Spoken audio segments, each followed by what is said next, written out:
வருகிற 23ஆம் தேதி நடைபெற உள்ள தமிழக சட்டப்பேரவைக்கான தேர்தலில் பத்மநாபபுரம் தொகுதியிலே திமுக தலைமையிலான மதச்சார்பற்ற முற்போக்கு கூட்டணியின் ஆதரவோடு களமிறங்கியுள்ள மார்க்சிஸ்ட் கம்யூனிஸ்ட் கட்சி வேட்பாளர் அருமை தோழர் செல்லசுவாமி அவர்களுக்கு அரிவாள் சுத்தியல் நட்சத்திரம் சின்னத்திலே வாக்களித்து பெருவாரியான வாக்கு வித்தியாசத்தில் அவரை வெற்றி பெற செய்ய வேண்டும் என்று கேட்பதற்காக இந்த பிரச்சார கூட்டத்தை நடத்தி கொண்டிருக்கிறோம். இந்த தேர்தல் வழக்கமான வாடிக்கையான தேர்தல் அல்ல.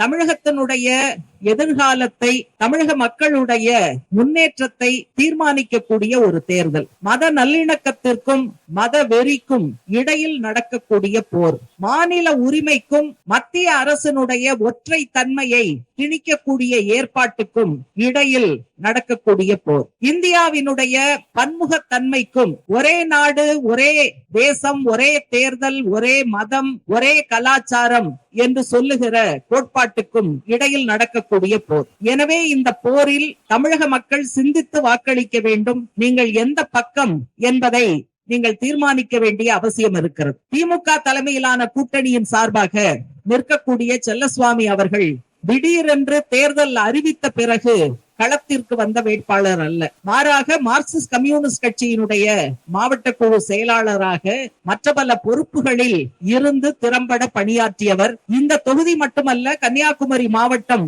முழுமையிலும் உள்ள எளிய மக்கள் சந்திக்கக்கூடிய பிரச்சனைகளை பற்றி நன்றாக அறிந்தவர், புரிந்தவர். கட்சியின் சார்பாக எளிய மக்கள், உழைப்பாளி மக்கள் அவர்களுக்கு இழைக்கப்பட்ட அநீதிகளுக்கு எதிராக போராடும் போதெல்லாம், தங்களுடைய உரிமைக்காக போராடும் போதெல்லாம் அதற்கு ஆதரவாக மக்களை திரட்டி களமிறங்கி இருக்கக்கூடிய ஒரு அற்புதமான தோழர். அரசியல் அறிவும் அரசியல் ஞானமும் மிகுந்தவர். தமிழகம் பற்றி மட்டுமல்ல, தேசத்தை பற்றி, உலக அளவிலான அரசியல் பற்றி நன்றாக தெரிந்தவர். அப்படிப்பட்ட ஒரு தோழர் சட்டப்பேரவைக்கு தேர்ந்தெடுக்கப்பட்டால் நிச்சயமாக குரலற்றவர்களின் குரலாக தமிழக சட்டப்பேரவையில் அவர் எதிரொலிப்பார்.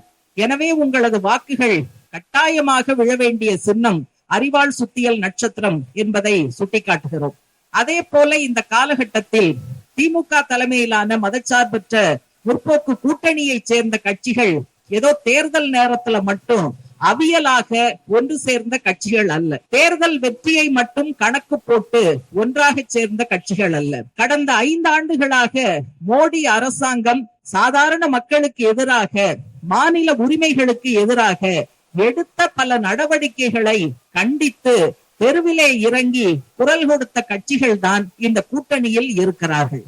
தமிழகத்தினுடைய உரிமைகள் பறிபோக கூடாது. மத்திய அரசு தமிழகத்திற்கு அளிக்க வேண்டிய நிதியை, வரி வருவாய் பகிர்வை முறையாக அளிக்க வேண்டும் என்பதற்காக மாநில பட்டியலில் உள்ள அதிகாரங்களில் கூட மத்திய அரசு தலையிடுகிறது. பொது பட்டியலில் இருக்கக்கூடிய விஷயங்களை மாநில அரசை கலந்து பேசாமல் தன்னிச்சையாக மோடி அரசாங்கம் முடிவெடுக்கிறது. அதே போல மத்திய முகமைகள், அமலாக்கத்துறை உள்பட, வருமான வரித்துறை உள்பட பிஜேபி அல்லாத இதர கட்சிகளுடைய தலைவர்களை வேட்டையாடுவதற்கு பயன்படுத்துகிறது. கார்ப்பரேட்டுகளிடமிருந்து மிகப்பெரிய அளவில் நிதி பெற்று கார்ப்பரேட்டுகளுக்கு சேவகம் செய்யக்கூடிய ஒரு அரசாக மோடி அரசாங்கம் இருக்கிறது. மத நல்லிணக்கத்தை, சமூக நல்லிணக்கத்தை, மக்கள் ஒற்றுமையை இந்த கூட்டணி வலியுறுத்துகிற நேரத்தில் பிஜேபி, மோடி அரசு மதத்தை சொல்லி மக்களை பிரிக்கிற கேடுகெட்ட வேலையை செய்கிறது. இதெல்லாம் நடக்கும் போது தமிழகத்திலே திருப்பரங்குன்றமாக இருந்தாலும், கன்னியாகுமரி மாவட்டத்தில் மயிலாடும்பாறை பிரச்சனையாக இருந்தாலும், திண்டுக்கல் மாவட்டத்தினுடைய பல பகுதிகளில், திருப்பூரில் எங்கேயாவது கோயில் இருந்தால், சர்ச் இருந்தால், மசூதி இருந்தால் அதையெல்லாம் சர்ச்சைக்குரிய விஷயமாக மாற்றி மக்களை பிளவுபடுத்துகிற வேலையை பிஜேபி செய்யும் போதெல்லாம், அதிமுக கூட்டணி தர்மம் என்கிற பெயர்ல வாயை திறக்காமல் இருக்கும் போதெல்லாம் மக்களுக்கு அரணாக, மக்களுக்கு பாதுகாப்பாக களத்திற்கு வந்தது இந்த கூட்டணியில் இருக்கக்கூடிய கட்சிகள் தான் என்பதை மக்கள் முன்னாலே பெருமையோடு நான் பதிவு செய்ய விரும்புகிறேன். இங்கு எதிர்த்து போட்டியிடக்கூடிய பிஜேபி வேட்பாளர். நமக்கு தனிப்பட்ட முறையில அவர் மேல எந்த பிரச்சனையும் கிடையாது. அவர் யாருடைய அடையாளமாக களத்தில் நிற்கிறார் என்பதுதான் முக்கியமான விஷயம். இந்த கொடுமைகளை எல்லாம் செய்த பிஜேபியினுடைய அடையாளமாக, நாட்டை கெடுக்கிற சங் பரிவாரத்தின் அடையாளமாக, மதத்தை சொல்லி மக்களை கூறு போடுகிற இந்துத்துவ சித்தாந்தத்தின் அடையாளமாக அவர் களத்திலே நிற்கிறார். அவருக்கு வாக்களிப்பது என்பது இந்த நாட்டை கெடுக்கிற உழைக்கும் மக்களுக்கு விரோதமான செயல்களுக்கு நாம் போடுகிற ஓட்டாக மாறும். எனவே அந்த அணி அதிமுக பிஜேபி கூட்டணி முறியடிக்கப்பட்டால்தான் தமிழகத்தினுடைய நலன் பாதுகாக்கப்படும் என்பதை மீண்டும் மீண்டும் வலியுறுத்த விரும்புகிறோம். இங்க பிஜேபி எதிர்கட்சி தமிழ்நாட்டுல, அதனால மக்கள் மத்தியில வரும்போது மத்தியில இருக்கிற மோடி அரசு பண்ற அநியாயம் அராஜகம் அதையெல்லாம் பேச மாட்டாங்க. இங்க திமுக அரசு என்ன பண்ணுச்சு, திமுக அரசு என்ன பண்ணுச்சுன்னு இங்க கேள்வி கேட்டுக்கிட்டு இருப்பாங்க. இங்க கேஸ் விலை ஏறினது அல்லது கேஸ் சிலிண்டர் தட்டுப்பாடுலாம் இங்க இருக்கிற திமுக அரசாங்கம் தான் காரணம் என்று பேசுகிற அளவுக்கு வல்லமையாக பொய் சொல்லக்கூடியவர்கள். இன்னும் சொல்ல போனா பிஜேபி என்பது பொய்களை உற்பத்தி செய்யக்கூடிய ஒரு தொழிற்சாலை என்ற குற்றச்சாட்டை இந்த கூட்டணியின் சார்பாக நாங்கள் முன்வைக்கிறோம். தொழிற்சாலைனா அது பொருட்களை உற்பத்தி செய்யும். பொய்களை உற்பத்தி செய்யக்கூடிய தொழிற்சாலை எங்கேயாவது பார்த்திருக்கீங்களா? பார்க்கலன்னா அது நிச்சயமாக பிஜேபி தான் என்பதை நாம் புரிந்து கொள்ள வேண்டும். அதனால மாறுவேடம் போட்டுக்கொண்டு பிஜேபி இந்த மாவட்டத்திலே மக்களை தேடி வருகிறது. மத்திய அரசுக்கும் இவங்களுக்கும் ஏதோ சம்பந்தமே இல்லாததை போல தமிழகத்திலே ஒரு ஆக்கப்பூர்வ எதிர்கட்சியாக நாங்கள் இருக்கிறோம் என்று மேக்கப் போட்டுக்கொண்டு மக்களை நாடி வருகிறது. இந்த மாறுவேஷம் பேசும்போது எனக்கு என்ன ஞாபகம் வருதுன்னா, நாங்கெல்லாம் பழைய காலம் எம்ஜிஆர் படத்துல எம்ஜிஆர் மாறுவேஷம் போடுவார். அவர் 3 ஐட்டம் தான் மாறுவேஷத்துக்கு பயன்படுத்துவார். ஒண்ணு ஒரு பெரிய மறு, அதை கன்னத்துல ஒட்டிக்குவார். 2வது ஒரு தொப்பி போட்டுக்குவார். 3வது கூலிங் கிளாஸ் போட்டுக்குவார். இந்த 3 தான். இத போட்டாலே மாறுவேஷம் தான். அவர் அப்படியே வில்லன்கள் இருக்கிற இடத்துக்கெல்லாம் உண்மைகளை துப்பறிய முயற்சி பண்ணுவார். படம் பாக்குற எல்லாருக்கும் தெரியும் அது எம்ஜிஆர் தான். ஆனா சினிமாவில வர்ற வில்லன் ஒரு மக்கு வில்லன். அந்த மக்கு வில்லனுக்கு கடைசி வரைக்கும் அது எம்ஜிஆர்னு தெரியவே தெரியாது. நீங்க கடைசி காட்சியில பாத்தீங்கன்னா அப்படி கூலிங் கிளாஸ கழட்டுவாரு, தொப்பிய கழட்டுவாரு, அந்த மருவை எடுப்பாரு. உடனே வில்லன் நீயா அப்படின்னு ஆச்சரியமா கேட்பாரு. நம்ம எல்லாருக்கும் தெரியும், வில்லனுக்கு தெரியாது. அதை போல தமிழக மக்கள் மத்தியில மாறுவேடம் போட்டுக்கொண்டு பிஜேபி வருகிறது. தமிழக மக்களை அவர்கள் கண்டுபிடித்து விட மாட்டார்கள், மக்கு வில்லன்கள் என்று நினைத்து கொண்டு வருகிறது. தமிழக மக்கள் மக்குகள் அல்ல, அறிவார்ந்தவர்கள், எல்லாவற்றையும் கவனித்துக் கொண்டு இருக்கிறார்கள் என்கிற பாடத்தை பிஜேபிக்கு புகட்டுவதற்கான நாளாக வருகிற 23ஆம் தேதியை மக்கள் கணக்கில் எடுக்க வேண்டும், யோசிக்க வேண்டும் என்பதை முன்வைக்கிறேன். இந்த காலகட்டத்துல மோடி அரசு செய்திருக்கக்கூடிய அராஜகம், அதனால எளிய மக்களுக்கு, உழைப்பாளி மக்களுக்கு நடந்திருக்கக்கூடிய கொடுமைகள், இதெல்லாம் ஒரு பெரிய பட்டியலே போடலாம். தொழிலாளிகளை, தொழிற்சங்கத்தை முடக்கக்கூடிய லேபர் கோட், அதே போல விவசாயிகளை அவர்களுடைய கடனை ஒரே ஒரு முறை ரத்து செய்யுங்கள் என்று சொன்னால் கேட்க மறுக்கிற மோடி அரசு, கஜானாவுல காசு இல்ல என்று சொல்லுகிற அரசு, அம்பானிக்கும் அதானிக்கும் அள்ளி கொடுக்கும் போது கஜானாவை பற்றி கவலைப்படுவதில்லை. கார்ப்பரேட் ஆதரவு அரசு என்று நாம் தொடர்ந்து சொல்கிறோம். அந்த அடிப்படையில இந்த காலகட்டத்தில் அவர்கள் செய்திருக்கக்கூடிய வேலைகள், விதை சட்டம் என்கிற பெயரில் விவசாயிகள் கையில் இருக்கிற விதைக்கான உரிமையை கூட தட்டி பறிக்கிற ஒரு மோசமான அரசாங்கம். 100 நாள் வேலை என்பது மன்மோகன் சிங் ஆட்சியில் இருந்தபோது, திமுக உள்ளிட்ட கட்சிகள் அந்த அணியில் இருந்தபோது, இடதுசாரிகள் வெளியிலிருந்து ஆதரவு கொடுத்த போது, விவசாய தொழிலாளிகளுக்காக, கிராமப்புற ஏழைகளுக்காக கொண்டு வரப்பட்ட அந்த சட்டம் ஓரளவுக்கு கிராமப்புற பெண்களுக்கு சுய கௌரவத்தோடு கண்ணியமாக வாழ்க்கை நடத்துவதற்காக உதவி செய்த சட்டம், உதவி செய்த திட்டம். அதை சிதைக்கக்கூடிய விதத்தில், சின்னாபின்னமாக்கக்கூடிய விதத்தில் விபி கிராம்ஜி அப்படிங்கிற ஒரு புதிய சட்டத்தை மோடி அரசு கொண்டு வந்து கிராமப்புற ஏழை மக்களை, குறிப்பாக பெண்களை படுகொழிக்குள் தள்ளுகிற மிக மிக ஆபத்தான வேலையை இந்த காலகட்டத்தில் செய்திருக்கிறது. அதே போல சிறுபான்மை மக்களுக்கு எதிரான ஏராளமான நடவடிக்கைகள். எத்தனை மசூதிகள் தகர்க்கப்பட்டன, எத்தனை தேவாலயங்கள் நொறுக்கப்பட்டன, பைபிள்களும் திருக்குரான்களும் கொளுத்தப்பட்டன. மாட்டுக்கறி அரசியல் என்கிற பெயரால், லவ் ஜிஹாத் என்கிற பெயரால் இஸ்லாமிய சமூகத்தை சேர்ந்தவர்கள் அடிக்கப்பட்டார்கள், அடித்து கொல்லப்பட்டார்கள். இஸ்லாமிய இளைஞர்கள் குறிவைத்து தாக்கப்பட்டார்கள். அவர்களது வீடுகள் புல்டோசர் வைத்து உத்தரப்பிரதேசம் உள்ளிட்ட பிஜேபி ஆளக்கூடிய மாநிலங்கள்ல இடிக்கப்பட்டன. அந்த இடித்தல் நடக்கும் போது கோர்ட் உத்தரவை கையில் வைத்துக் கொண்டு ஒற்றை மனிதராக முன்னேறி வருகிற புல்டோசருக்கு எதிராக துணிச்சலாக நின்ற பெருமை சிபிஎம்மினுடைய அரசியல் தலைமை குழு உறுப்பினராக இருந்த பிருந்தா கராத் அவர்களை சாரும் என்பதை மிக மிக பெருமையோடு இங்கு பதிவு செய்ய விரும்புகிறோம். அதனால வாய் இருக்கு, வார்த்தை இருக்கு, மைக் இருக்குங்கிறதுனால யாரு வேணாலும் சிறுபான்மை மக்களுக்காக நாங்க இருக்கோம் என்று சுலபமாக சொல்லிவிட்டு போய்விடலாம். ஆனா கடந்த கால அனுபவம் என்ன?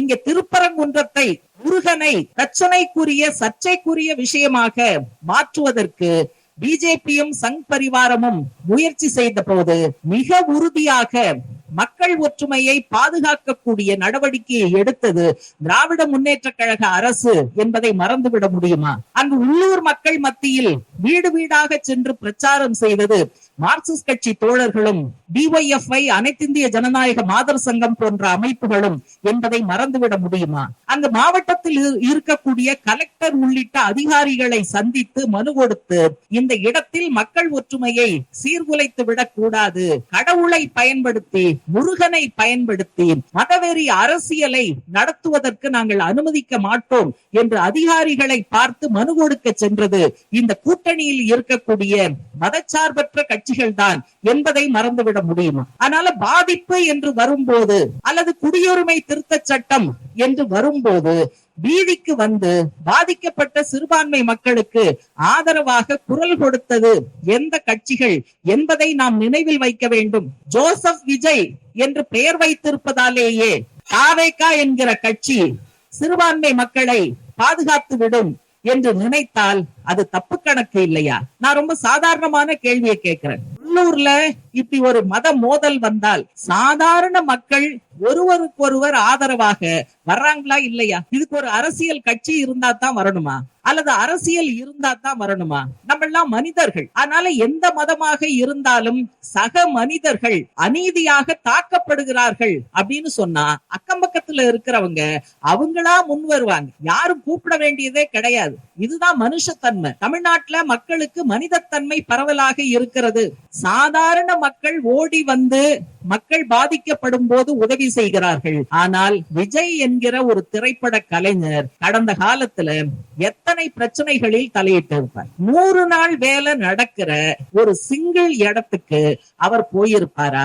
சமூக விரோதிகளோடு காவல்துறையோடு மோதி எஃப்ஐஆர் போடப்பட்டு சிறைக்கு சென்ற அனுபவம் அவருக்கு உண்டா? ஆட்டோ ஓட்டுநர்கள், சிறு குறு வியாபாரிகள் அவர்களை சந்தித்து அவர்கள் பட்டுக்கொண்டு இருக்கக்கூடிய அவலம், அதுக்கு காரணமாக இருக்கக்கூடிய மத்திய அரசினுடைய மோசமான கொள்கைகள், ஜிஎஸ்டி வரி நம்ம எல்லாம் என்ன செய்து கொண்டு இருக்கிறது? தமிழக அரசுக்கு இவர்கள் நிதி கொடுக்க மறுக்கிறார்களே, தமிழக அரசு எப்படி நிர்வாகம் செய்யும்? இந்த மாதிரியான விஷயங்களில் எல்லாம் என்றைக்காவது தலையிட்டு இருக்கிறாரா? கட்சி இப்பதான் ஆரம்பிச்சாரு, தேர்தலுக்கு இப்பதான் வர்றாரு, நான் ஆட்சிக்கு வருவேங்கிறாரு, முதலமைச்சர் நாற்காலியில உட்காருவேங்கிறாரு, இதையெல்லாம் செய்வேன் என்று சொல்கிறார்.